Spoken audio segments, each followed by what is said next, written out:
Our speaker today is Brendan O'Connor, and our topic is CreepyDOL, cheap distributed stalking.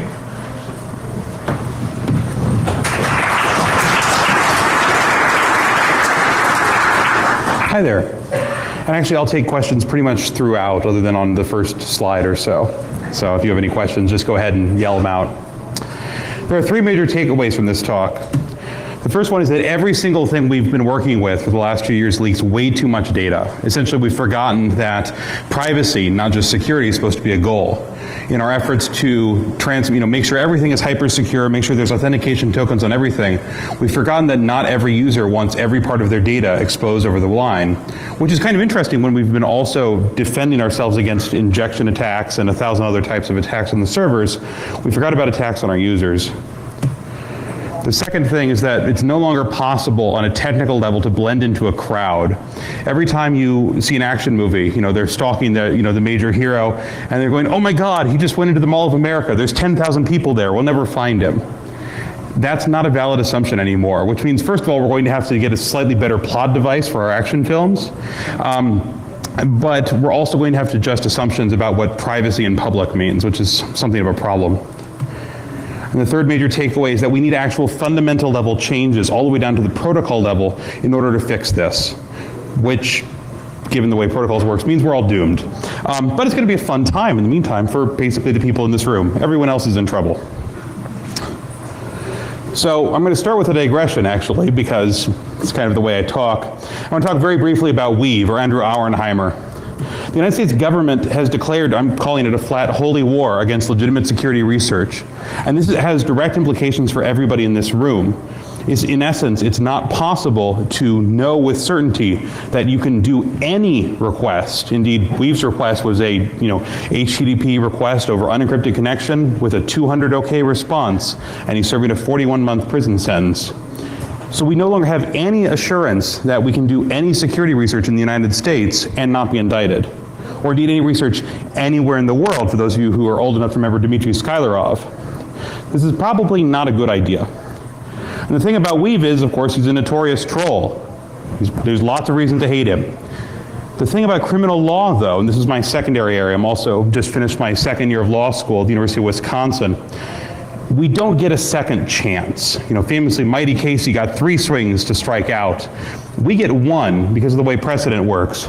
And the problem with precedent in the United States is that it often takes 20, 30, 40, 50 years of, for instance, segregated schools or slavery being legalized before somebody says, actually, we should probably fix that. And it goes back to a precedential court. So we only get 1 time. And the problem is, therefore, we have to support Weave. We have to do the work to support Weave because it's for us. Everyone's enlightened self-interest in this room should indicate that they really don't want to spend a lot of time in federal prison on the other side of the bars.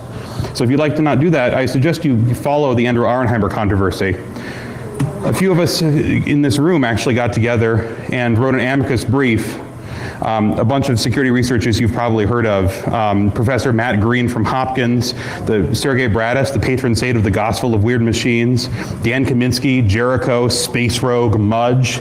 It's a pretty fun list, actually. And we wrote that this has fundamental problems for security research, and that security researchers should be given the same legal protections as people doing security and consumer product research on physical devices. In essence, if the Computer and Fraud and Abuse Act applied to the away from keyboard world, you could never have Ralph Nader's research on the Corsair. It would be illegal to test anything without the permission of the owners. In the meantime, there's a chilling effect because we can't trust that legal actions aren't going to be prosecuted anyway. So this restricts the testing plan for CreepyDOL. It means that I can't deploy it across an entire city without my being personally present at every location and filtering it only to devices I personally own. This doesn't mean that we don't get valid results from it, but it means that the results aren't as broad-based as we'd like. And I'm sorry for that. If you think that's a problem in the United States, then I suggest you call your elected representatives and support a complete repeal of the Computer Fraud and Abuse Act. In the meantime, since I'm a law student, we always have to start everything with extremely serious disclaimers. This is mine. It works about as well as you'd think. It turns out they're completely non-binding, but suffice it to say, I don't speak for anybody except my own corporation, Malice Afterthought. This disclaimer is not intended to be ironic. So first, a note on DARPA Cyber Fast Track. CreepyDOL itself is not CFT work, and I want to be very clear on that because I've had some odd questions. DARPA is very nice people, filled with very nice people, and they try very hard not to build stuff that creep people out because there have been some problems with the Pentagon creeping people out in the past, setting aside the current Snowden type work. They're very nice people. I try not to give them unnecessary heart attacks. So there is work from two separate cyber fast track contracts in this. The reticle system and the visualization system are both CFT work. So thanks very much to Mudge and to the CFT entire community for letting me do something much more interesting with my time than actually paying attention in law school. So a brief roadmap. We're going to start with our goals here. So the first question is, how much data can I extract from only passive wireless monitoring?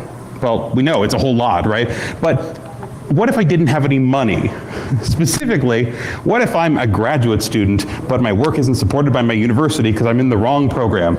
Turns out when you leave a major research university in a computer science program and go to a major research university in a law program, but still do computer security research, they look at you very oddly when you ask them for grant money.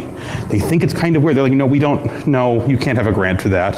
You can go have a Rhodes Scholarship. I'm like, will that let me buy lots of network security stuff? No. And you have to become a jogger.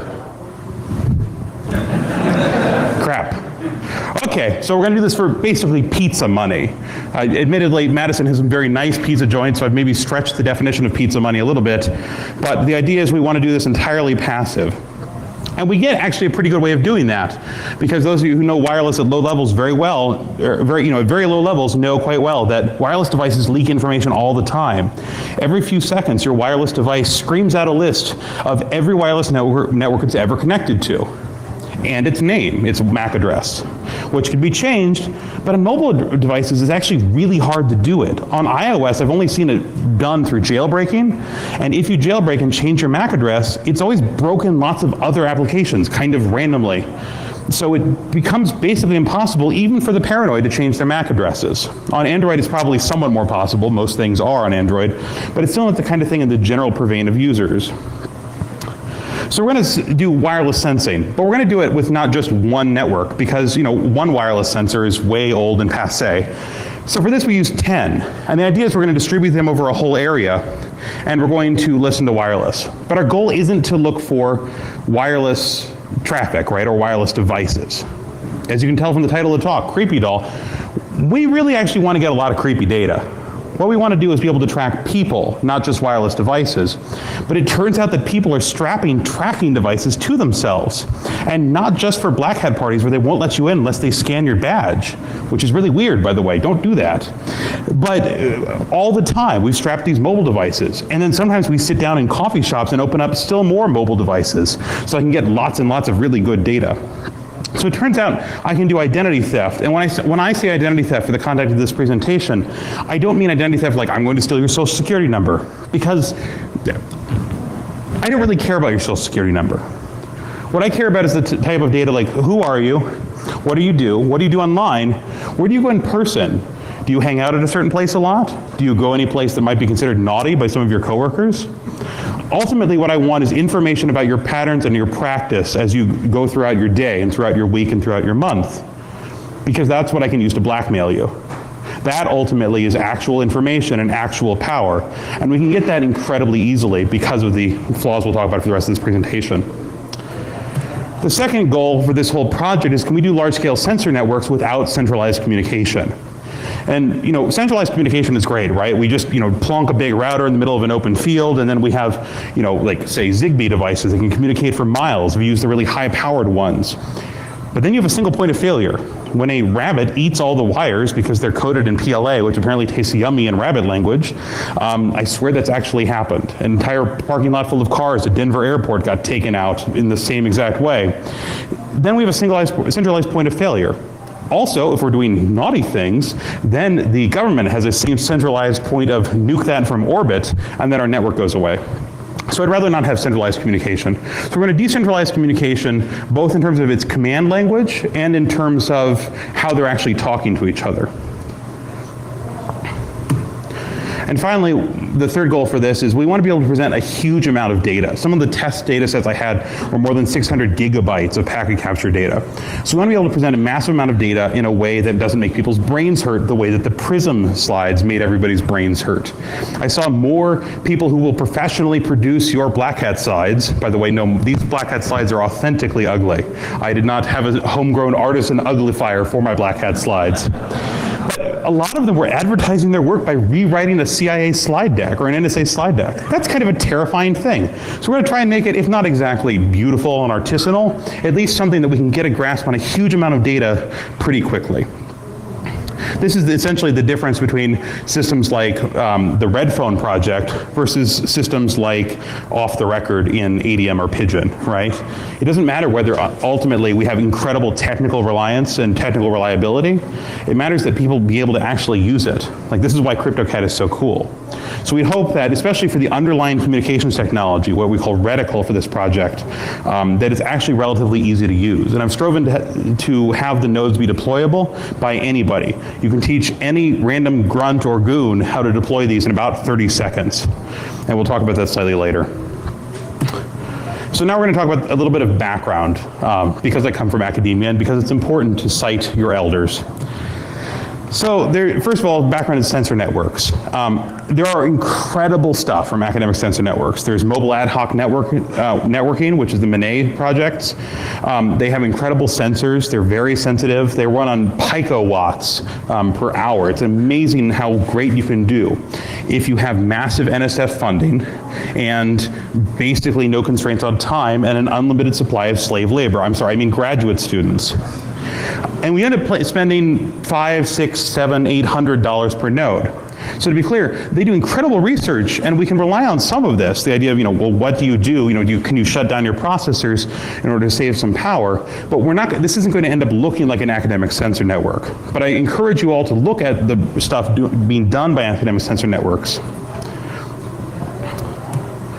The other background is large-scale surveillance, and I swear to God, this is what I said in March. I said, one can assume that the intelligence community has solved all of the problems involved in CreepyDOL before I did, and they should be cited as prior art. I'd love to do so as soon as they publish their results. And then June happened, and this was just kind of sad. So very cool. So I pour one out for the intelligence community. A lot of this stuff is actually kind of a problem. And so undoubtedly lots of engineers toiling in secret spent months or years solving the same problems that I've also solved. So they are truly the first discoverers of a lot of this. I simply rest in their footsteps. Let's talk about the architecture. And first we're going to talk about the hardware behind this.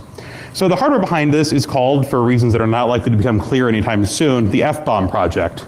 Mostly because that way I can drop it from UAVs, and I am indeed dropping the F-bomb, which I enjoy. So the F-bomb is the falling or ballistically launched object that makes back doors, because I've done some government contracting, and so I can make the world's most terrible acronyms kind of funny. Originally, I did a presentation on this version, this board, at ShmooCon in 2012. At this time, the F-bomb project was based on the Marvell Shiva board, or the Shiva plug, as many of you guys know it. This is the same thing that underlies the old Pony plugs, which are great devices. The problem is, to buy a Marvell Shiva board costs $100. And I didn't want to spend $100 for a whole node, let alone for just the underlying thing. Luckily, there were lots of companies making products based on the Shiva plug, and not all of them had great business models that went along with that. So Pogo Plug, who'd originally sold theirs for $150 a piece, ended up basically fire sailing the things to get them off their books for $25 a piece. So for $25 a piece, you could pick up a Marvell ARM chip running about, I think, 500 megahertz on 128 RAM. It was pretty good. They were unfortunately bright pink, but that's why you take off the cases. Conveniently, they also fit really well inside a carbon monoxide detector, such as you can buy on eBay. So I got a question. How many of you in this room have recently checked your carbon monoxide detectors to make sure that they're not secretly spy sensors? There's one person in the back who actually goes through his carbon monoxide detectors, and that is the best hacker in the room. I guarantee you, we all bow before you. The rest of you guys are in a lot of trouble, because this thing can power a couple LEDs that just go beep when you hit the test button. You ultimately have to tear it apart and look for things like that little radioactive thing that actually measures the carbon monoxide. So this was F-bomb version 1. These are FBOM version 2, and we've made a lot of changes. First of all, instead of being based on the Marvell Shiva plug, we've done what every other hacker in existence has done and bought a bunch of Raspberry Pis because they're awesome. They're really cheap. You can buy them for 25 bucks and you don't have to go to sketchy Amazon Marketplace dealers. They run an easier version of Linux to work with for most of us. They run Debian versus Arch Linux, which can be odd. And also they run on 5 volts instead of 12. It was an amazing number of things I accidentally set on fire by plugging 12 volts into 5 volt connections. So I firmly support the use of 5 volts everywhere in the Raspberry Pi project. For this, we actually use Raspberry Pi Model A's, which is the kind without the Ethernet, which means that you get about 300 milliamps as your total current draw when the whole thing is running, which is pretty good. It also doubles the RAM, has more processors on board, etc. You can see down at the lower left-hand corner there that there's a little tiny, it looks like an apple. I promise it's not. It's one of those cheap knockoffs that apparently electrocuted somebody last month, which is why we place these in other people's homes, ladies and gentlemen. So I power this via USB, so you can see the USB prongs on the rest of them.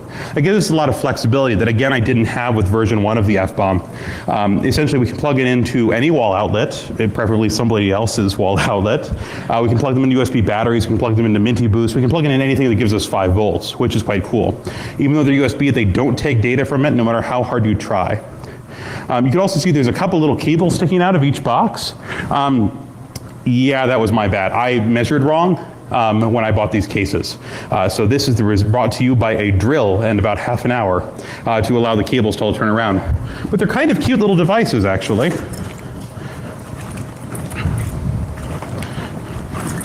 So the idea is this has everything you need in order to steal an entire city's stuff. And it's all pretty cheap. A total cost for one of these is $57.08, all included, shipping included. And one of the most expensive components, annoyingly, was the case. Originally, I intended to 3D print the cases because I love 3D printers, and then I wouldn't have to have the little bulges on the outsides. But I ended up not getting my 3D printer within about 4 months of when it was promised to me. So instead, we just bought them from a place online who were kind enough to send me, after I drilled them all, oh, you know, we can laser cut those for you for free. This was an hour and a half with a drill and little tiny ABS chunks all over my apartment. But it's pretty good. Got 2 Wi-Fis, an SD card, which is the standard hard drive for the Raspberry Pi, the USB power. It works pretty well. Basically, any 13-year-old kid who mows lawns energetically for a couple weekends can buy a 10-pack of these. And with a 10-pack, you can do a lot of really good work. So why 2 Wi-Fi? Well, it's because if you notice in the last slide, there wasn't any, and then we can plug in a Verizon 3G dongle, so to give them all centralized communications. And we don't do that for 2 reasons. One, because it's really expensive and this goes against the first goal. But secondly, because that gives us a real problem with deniability. If I throw one of these at somebody, which I'm not going to do because I'm going to really injure the first row, I think, or some other random row because my arm's not very good, then you just pull it out, you pull out the MAC address for the identifier for the 3G dongle, you go to Verizon and say, who's paying for this and where's their house so I can beat them up because obviously they're spying on me. There's nothing in this that isn't sold everywhere in every country in the world, which means that you can't even target a particular country as having deployed these. So we have 2 Wi-Fi then because we simply use local ubiquitous Wi-Fi. And it's very well to say, oh, well, but only a few cities have local global Wi-Fi, right? That just works the same way everywhere and it works perfectly. In theory, we have that in Madison, but I've never actually gotten it to connect ever one time. But we don't need that because now I wrote a library. For some reason, no one had ever written an open source library that just clicked through all those little accept buttons on every little captive portal agreement. So now I did. It's called Portal Smash. It's on GitHub, and it will connect to Wi-Fi and click the little button for you so that you can have unlimited internet access. So this is our way of phoning home.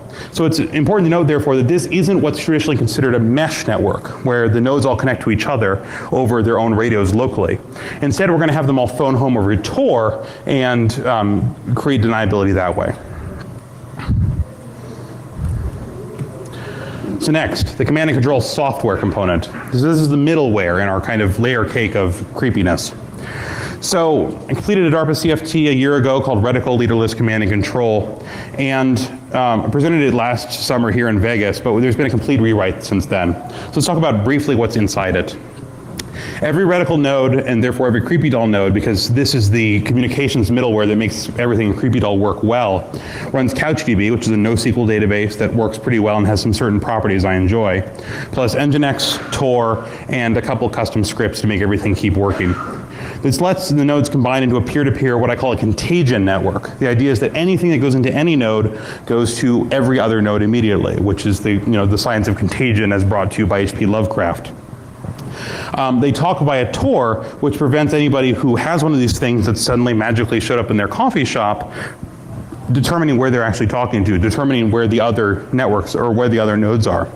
This both helps solve our introduction problem, because now instead of communicating IP addresses and having some kind of weird NAT punch-through problem, we can just have a Tor hidden service, and Tor solves our NAT problems for us, which is quite nice. The other thing is then built into Reticle is what I like to call grenade encryption. The idea is that we're going to make reverse engineering of a node, if you find one in your place, as hard as possible. And so we'd like to encrypt all the command and control data on the hard drive and encrypt basically everything of any use. But there's no monitor on this, and there's no keyboard. So you could do one of two things. You could store the encryption key on the device, which makes every person using encryption cry. Or you could do kind of what I ended up settling on, which is at boot, you stick a USB key in this, and then it reads the key, it saves it in volatile memory only, and then you actually pull the USB key and throw it at an enemy, which when they're on batteries works better, as long as you're not beaning people in the audience. So this makes it way harder to recover the encryption keys. Yes, you can still cold boot them, but the cool thing is that most people are going to go, oh, what's that? Unplug, and then it's too late to do a cold boot. You've only got a couple seconds. As long as we haven't created a culture in which most people's first response to anything they don't see they aren't used to seeing in their house is to pour liquid nitrogen on it, then this is a relatively effective response to the cold boot attack, especially when they're not on batteries. If we've created the liquid nitrogen pouring culture, then I think we've won and we can all go home. So as you can see, again, so we've got the Ruby, what I call the Reticle runner, which is just a kind of mother script that connects to it and makes it do stuff, excuse me. I can speak English good. Then it connects to the CouchDB storage. It talks through Nginx. Talk to me offline if you'd like to know why a 2-year-old bug is ruining my life still about CouchDB and client-side SSL verification. But the upshot is we have multiple layers of encryption. Every node has a revocable key, and they all get to talk to each other through this cute contagion network. So CreepyDOL is in the end just a mission that Reticle runs. And Reticle is open source as its own project. So a lot of the code is online already. There's been a few modifications I've made that I'll push in the next couple of weeks. And I hope that we start getting a lot more really cheap sensor network stuff that works like this, because there's a lot of good additions you could make to a node that's already as creepy as the CreepyDOL nodes are.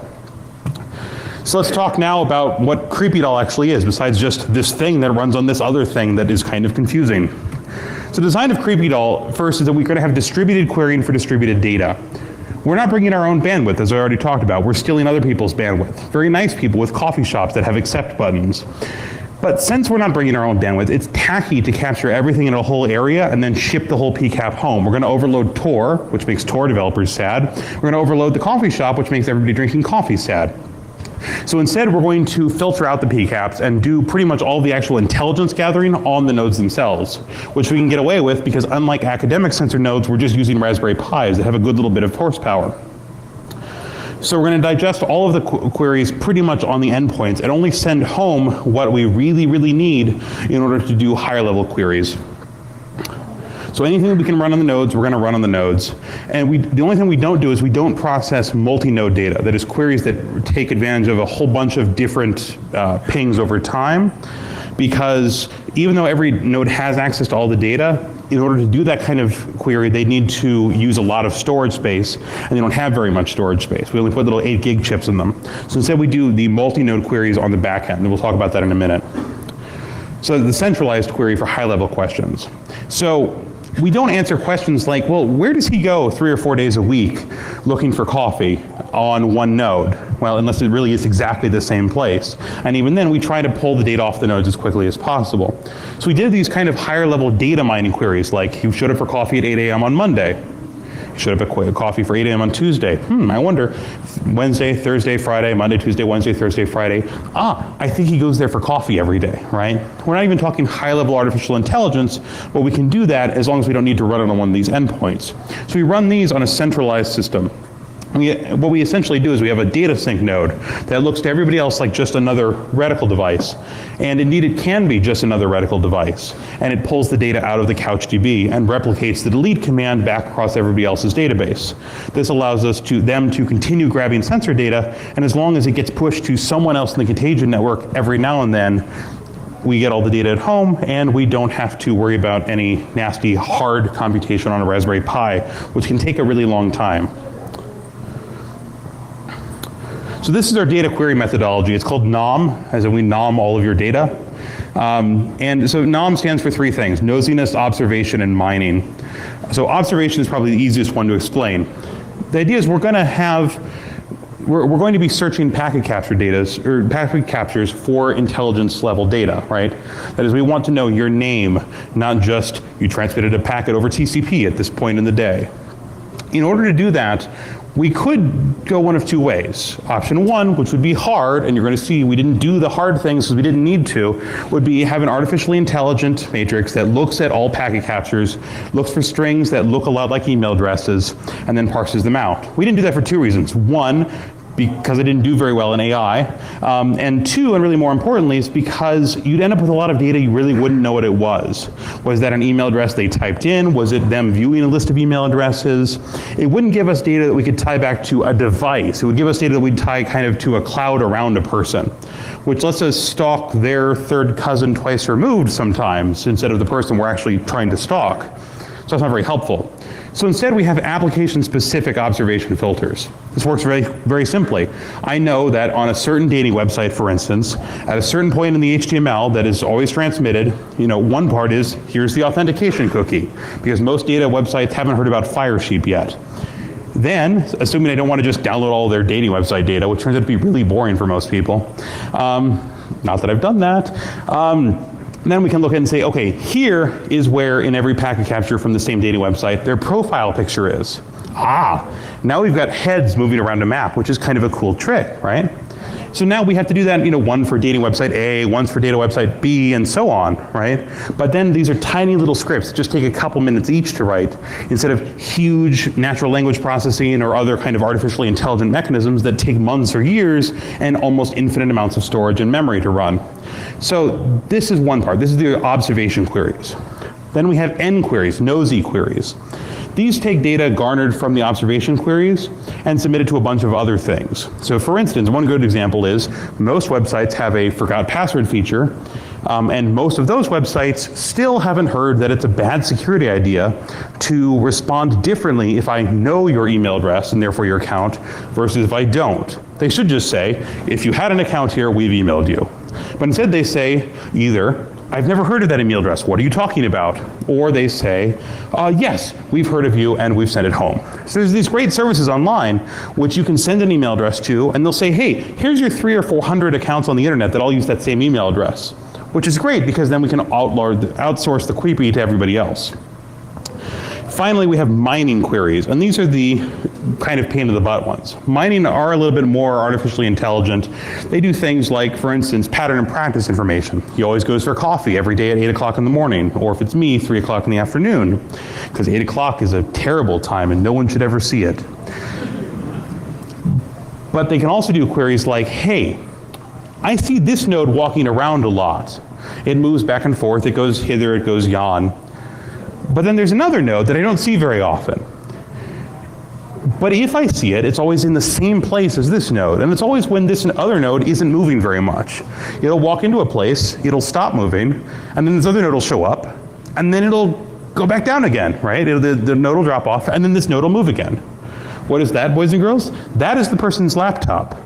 And for sure, once is coincidence, twice is enemy action. About 10 times we go, that's this freaking laptop, and we can just save that. And then we know, take all the data from these two devices and combine them. We found ourselves a laptop. This is the kind of thing you can do with higher level data mining queries. And again, another useful area for future work, because I haven't had time to implement a lot of the mining queries, just a little bit. So we can get all of this type of data because all of these applications leak way too much. Here's a packet from Apple's iMessage. It's the standard waking up an iPhone, poll to see if I've got any new messages packet. And if you look down at the bottom, you can see something very interesting that shouldn't be here, because iMessage is secure, right? Really smart people have told us, what about all the security, right? You can't read iMessage, can you? No, I can't, because go ask a real cryptologist about how to read iMessage. I'm not there. But what I can read is the last line there where it says iPad 3.1 and running 61310B329, which is the iOS build number.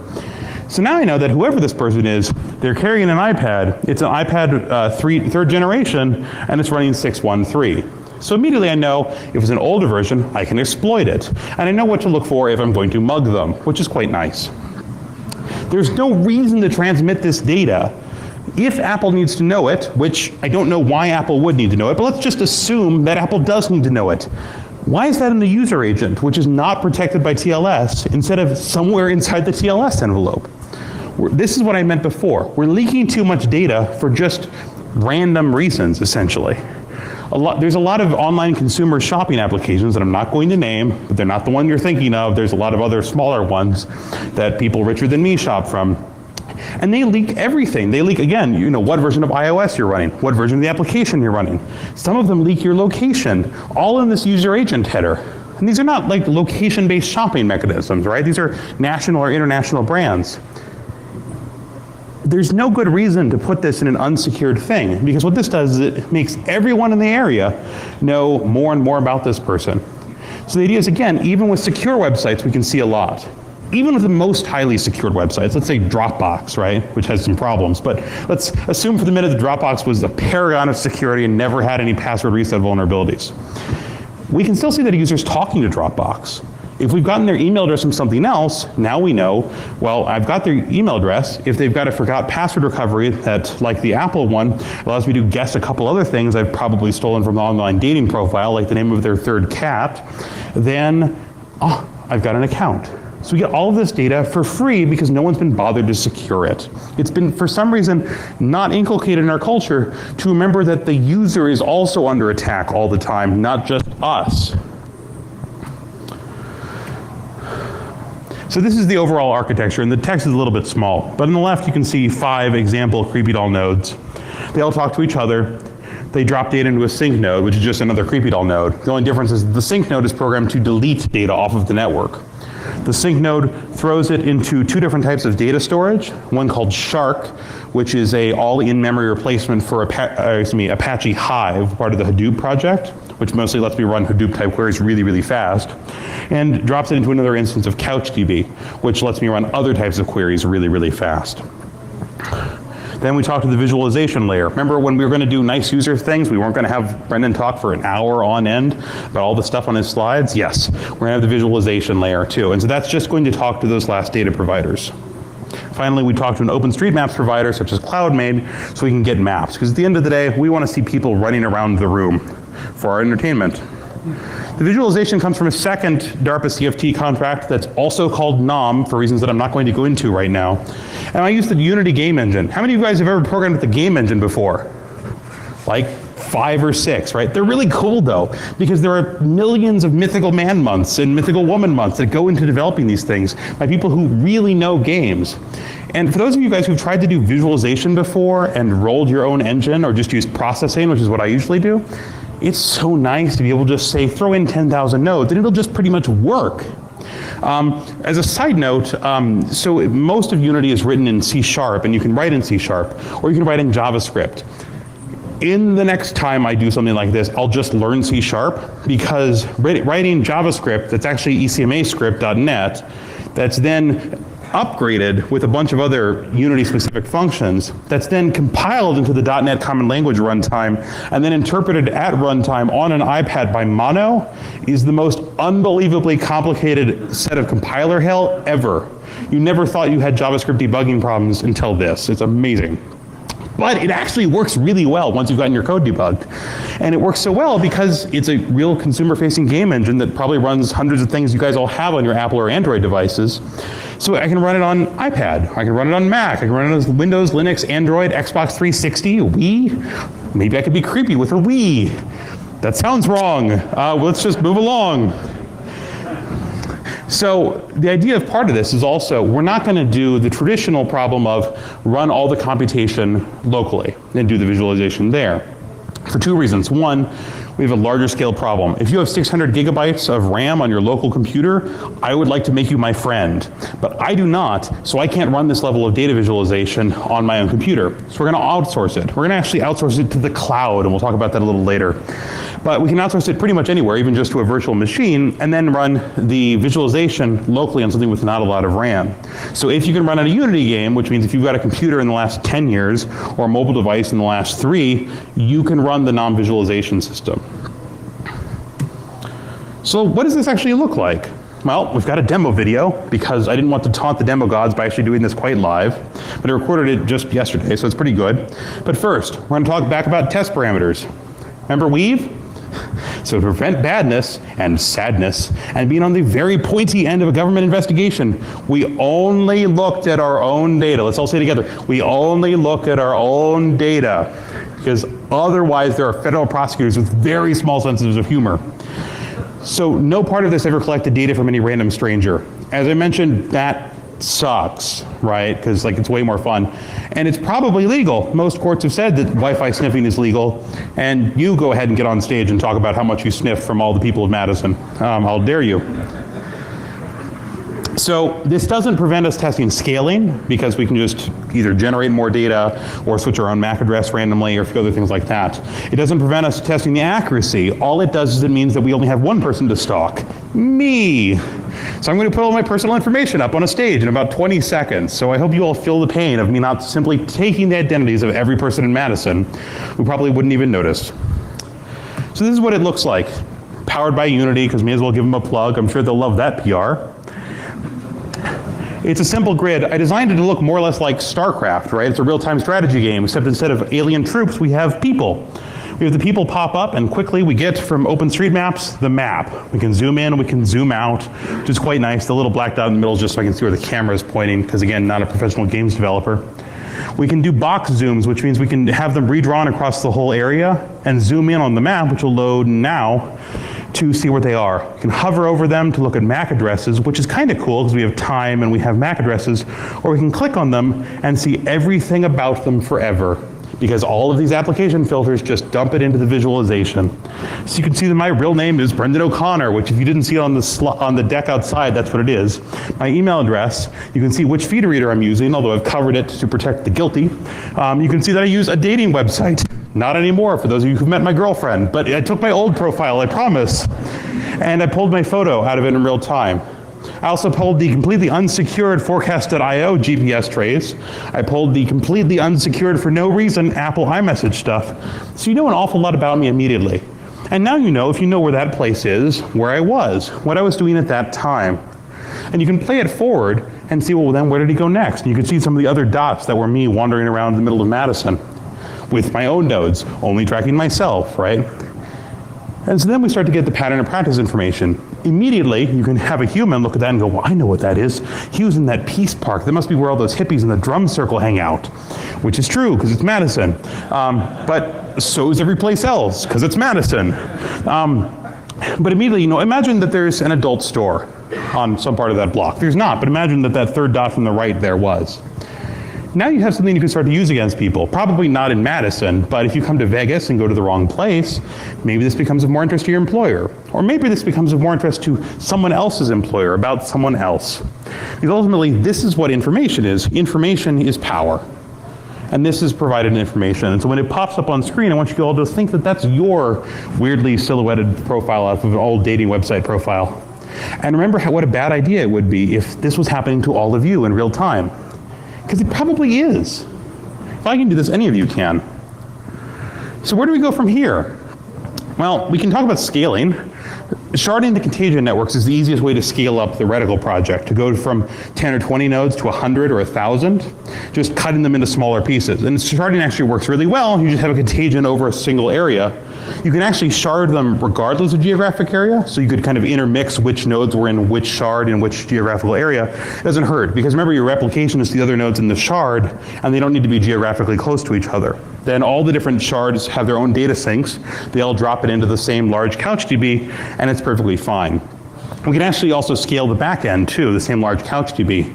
As I mentioned before, I've tested this up to 600 gigabytes of packet capture data, just increase Shark. Again, I don't have that much RAM, just put it on Amazon. Amazon has a perfectly nice way of running Shark, one of those awesome 8XL servers, right? The visualization engine just communicates over HTTP because there's nothing if you can't live a little ironically. But you can run anywhere in the cloud. You don't need particularly real-time transit to talk to those things, or to talk to the server. And because it's doing all the heavy lifting for you, you don't need a lot of power. So you can kind of wander around using a 3G connection and see, oh God, look at all those people next to me. Click, oh, that person next to me in the coffee shop has been a very bad person, and that makes me a sad panda.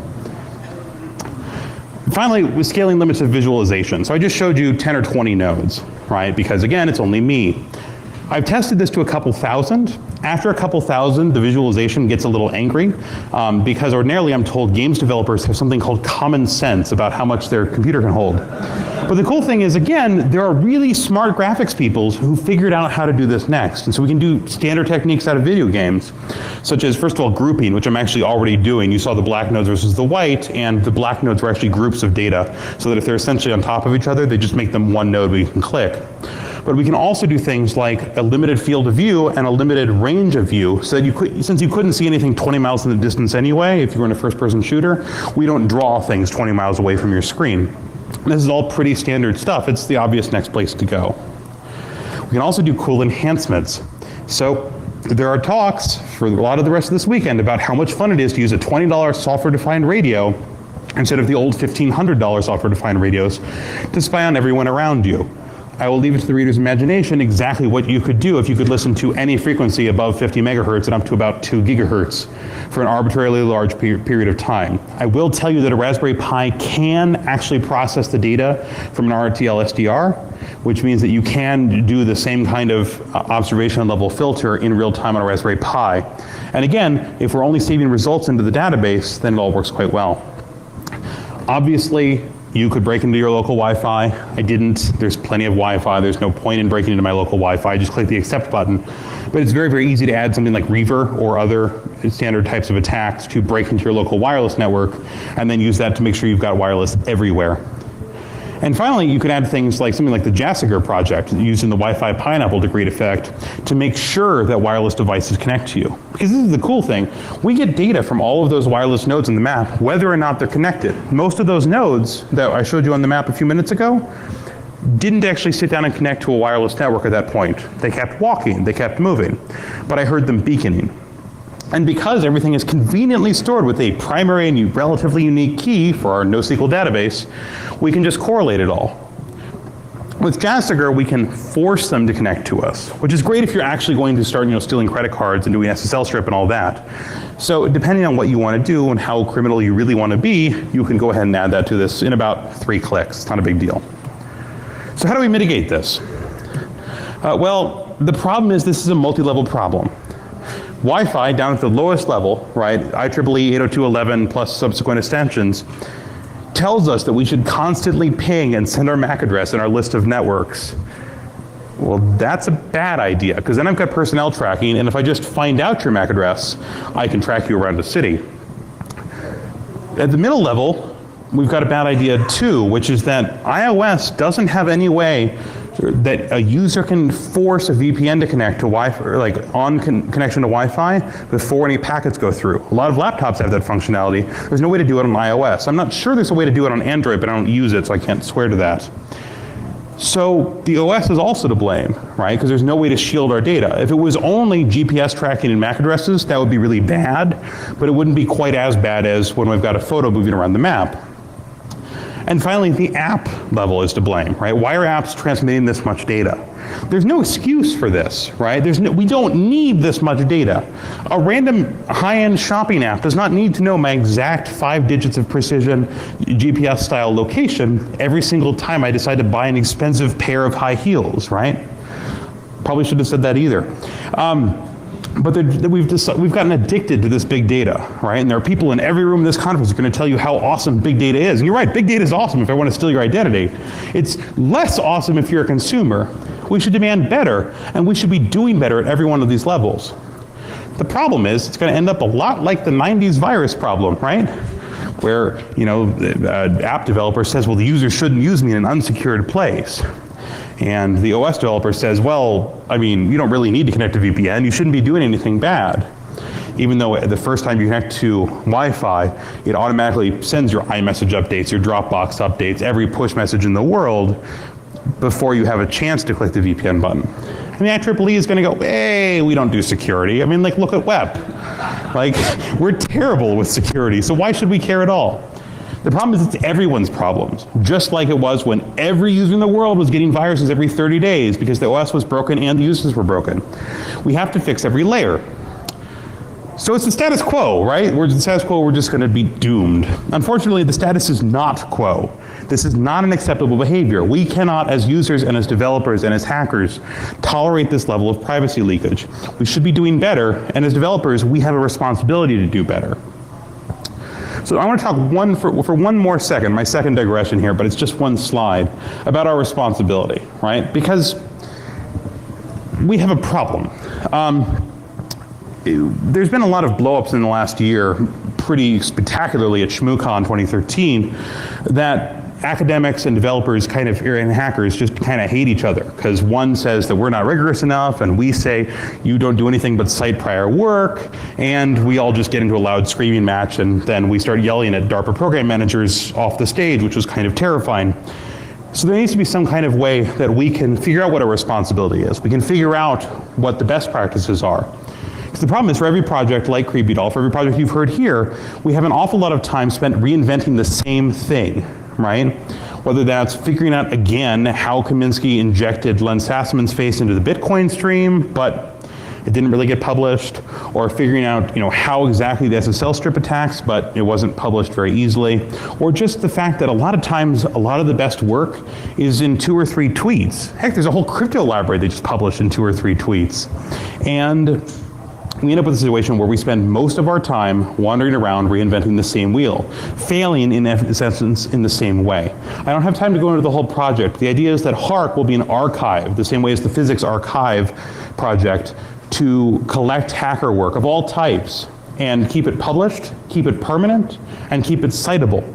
In a way that academic papers are through the DOI system, we're going to invent a new DOI that allows us to continue to actually cite other work and to mentor each other, not just the way that academics do, but have a real system of real peer review so that we can improve our own quality. So that somebody who wants to but has never tried to can go from a tweet to a couple blog posts to a conference presentation, to even to an academic paper if they want, and we can track and cite and learn from each other along the way.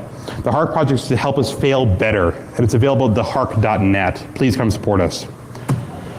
So thank you to all those I've harassed for comments for the last few months, to Mudge for CFT and letting me not spend any time on law school, and to my law school for not letting me spend any time on law school. Also, I'm finishing law school in 10 more months. If somebody has any idea what the heck that somebody who's a hacker who also has a law degree ought to do, I'm taking suggestions. Drop me an email, even if it just says you're a lawyer, kill yourself. It's at least kind of fun to figure out how prevalent that is in our community. And again, check out theharc.net, because I think this is the only way we can move forward, is to stop failing the old same ways. Thank you all very much.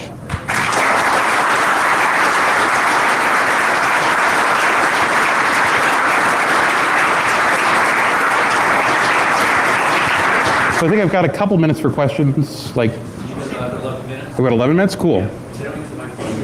Absolutely. So yeah, questions, since you all obviously listened in when he scared you into not asking questions. Sorry? Oh, I didn't. Sorry, yeah, CreepyDOL stands for the Creepy Distributed Object Locator, but mostly it's CreepyDOL because there's a Jonathan Colden song. Exactly. And there's a CreepyDOL, it's always watching you, it's got a ruined eye that's always open. Next question. Yeah. Shh. I'm wondering if you've seen a project called Snoopy. A project called Snoopy. No, I've never heard of it. Sorry. I released a tool last year, that's on London. Snoopy is a distributed tracking profiling data set framework. So that plus your... This is why we need HARC, is because I should have been able to find this. I did months worth of just searching for stuff that were like this, and I never found it. So no, I'm really sorry, but I'd love to talk to you. Okay, so maybe just some things that I encountered that. Exactly, yes. Let's fail better together. It'll be awesome. Yes. Yeah. And your foolproof problem. Uh-huh. Like you focus on the N900, which has an accelerometer. Just all fix it up, make it itself. Can you get an N900 for 20 bucks? You can get it for about 60. That's not bad, actually. Second-hand ones. Actually, the hardware I use in the system I built now, so just rebuilt it. And I use the Beagle bone. You know that, it's about $40. So it's much more stable than pipe. Gotcha. Yeah. Also, just maybe load testing on Fair enough, yeah. license on Right. So just to summarize for everyone else who couldn't hear that, so the idea is why didn't you use other hardware, both the BeagleBone, which he's used, which is awesome software, or awesome hardware, and the Nokia N900. And the reason is in both cases actually cost. It's the same reason I couldn't use Arduino is because they both just cost a lot more off the top. And the idea was to make this as cheap as possible. That doesn't mean other people can't do it better who have grants. I just don't. Other questions? Yeah.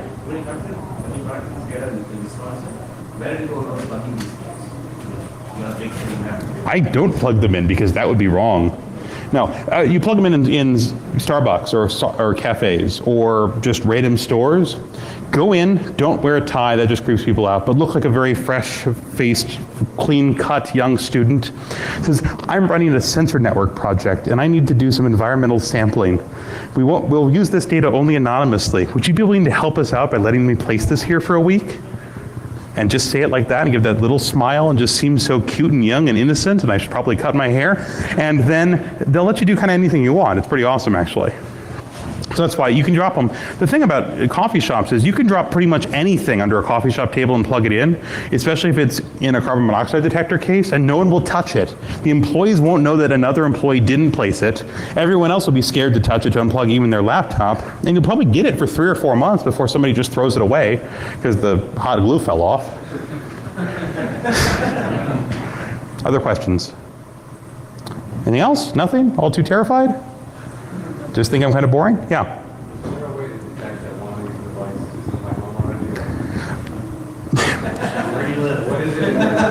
So I want to say no, but that's not quite true. So these devices, like I said, in the current instantiation, this would be an obvious extension, they're not concealing their presence. So if you just look on your list of wireless clients and you know every wireless client in your house, then you can just go through enumerate, turn them off, and if you find one you don't know where it is and turn it off, then you run around with an axe cutting open every small box until it gets turned off, right? Most people don't do that, and the thing is, like, I live by myself, and I've got like 30 or 40 wireless devices on my network, which is partially because I'm a hoarder, it turns out, but there's just a lot of stuff that's on Wi-Fi these days. So most people will never do that. As I mentioned before, they hide their pathways by communicating through Tor. So you can detect Tor, but assuming you use Tor, which since you're here you probably do, that doesn't really stand out on your network. And so there's no centralized point, even if you have a known adversary that would let you know, oh my God, that guy's after me, I always knew it. So they're not undetectable because they don't go into really lengths. You know, they're not cloning other MAC addresses of other things in your network. You can add all that. It's just running Debian. You can add it pretty easily. But they're not trying very hard. But most people will never notice this. This is really less about attacking hackers who are brilliant and know everything, than, as I'm sure you do, than attacking every random person in your neighborhood. And you know, if you say, so I live about 6 blocks from the state capitol. If I put these around the Capitol Square, where most of them live, work, eat lunch, say too many things, drink a few too many times, I don't need to attack any particular state senator before I get whatever it is I want, for all values of whatever, right? You find somebody with power and then you exploit them. In the words of Dr. Horrible, it's a whole big world out there and I just want to control it.